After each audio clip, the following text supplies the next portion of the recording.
Welcome to the WB Mason Coaches Report. I'm joined today by Hofstra softball head coach Larissa. Thanks for joining me, Coach. My pleasure. Big weekend for the Pride, series sweep of UNCW in the opening weekend of CAA play. Coach, I know we talked a lot over the weekend about first conference series jitters, and you did see them a little bit in the first game, but then the team really settled down and dominated the rest of the way. What does that say about the mentality of this team? It's the experience of this team. I mean, you have 7 seniors in the lineup, and they know what they need to do, and they were a little excited on that first game, but it was great to see that they really settled in. Cornell and Dandola threw great yesterday in both outings, but I think what was most impressive is their offensive performance and really controlling the strike zone, drawing a lot of walks, and being able to capitalize when we had runners in scoring position. You mentioned the offense. Since the beginning of the season, the pitching has been strong, the defense has been strong. The offense now is really starting to catch up, and 7 home runs for the second weekend in a row. You talk about swinging at good pitches. Overall, what's kind of been the adjustment from the beginning of the season to now? It's understanding what you can hit, what you can handle, and what you can't. And the more pitching you see, the more experiences you get, the more you're learning from every at-bat. And early on in the season, when we're not able to get outside, we're not able to see live pitching, you know, it's a growing period, and we take a little bumps and bruises, and we were facing unbelievable pitching early half. So now we're getting a lot more experience, and they're starting to really understand what they're capable of doing. And not to be outdone by the offense, the pitching was strong again this week, as you mentioned. What have you continued to see from Sarah Cornell and Sophie Dandola? And Sarah Cornell actually named Pitcher of the Week again this week, so both of them now with 2 weekly awards this season. The biggest adjustment that I've seen, you know, with Sarah Cornell in particular going from last year to this year is controlling the strike zone and not giving up free passes.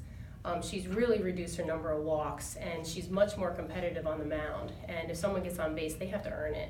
And that's been the biggest difference. It puts a lot less pressure on the defense because now they're not continually having to play with a runner on base with no outs. So that's really what set the tone. She's able to throw both sides of the plate. She has a great off speed. So she's keeping hitters off balance, and she's able to get them out in a number of different ways. Dandola is very impressive. She's such a fierce competitor, does not give up a lot of walks at all, and keeps the ball low in the zone. So she's able to, you know, create ground balls, and when you have such a strong defense that we do, you know, she's not afraid to pitch to contact because she knows her defense behind is going to make the play. Brittany Alaka actually broke the school record for career walks this weekend. She now has 103 career walks. Not the flashiest record to break, but what does that say about Brittany as a player? Pitch selection, you know, and she and I had a conversation after Saturday's game because she was frustrated because she didn't have the results that she wanted. And all I said to her is great hitters walk. And great hitters walk because they have a great eye for what they can and cannot hit. And, you know, it kind of got her back to what she needed to do because the first 15 games of the season, she drew a ton of walks. And she let the game come to her, and then, you know, hitters want to hit, and sometimes they feel like they can hit everything. And it really showed on Sunday that she controlled the strike zone, drew a couple walks, key walks in situations, which then sets it up for the batters behind her. And Brielle Petrofessa right now is swinging the bat very, very well. So with Alaka being able to draw those walks now gives Petrofessa an RBI opportunity. Have a busy week this week, 2 midweek games at home, then heading to Elon this weekend. What's kind of the feeling going into this week after a strong showing this weekend? Keep playing ball. I mean, we're going to have great weather. We're going to be out on our field today and the rest of the week, so we just got to keep playing, staying in game mode, game mentality, game routine, and just keep getting on a roll. The first team you're seeing is UConn tomorrow afternoon. What are you expecting to see from that team? You know, it's going to be great because we have Adrienne Clark, our alumnus, that is on their coaching staff. So it'd be great to have her come back here. So that's always exciting, you know, to give a tribute to her a little bit. But UConn is a strong team. You know, we split with them last year. They have a good pitching staff. They played Texas A&M real tough this year and took a game from them. So it's going to be a great outing.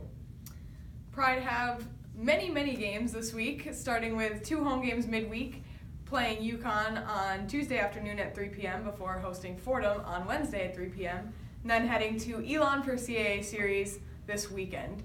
This has been the WB Mason Coaches Report with Hofstra softball head coach Larissa. Thanks again for joining me, Coach. My pleasure always.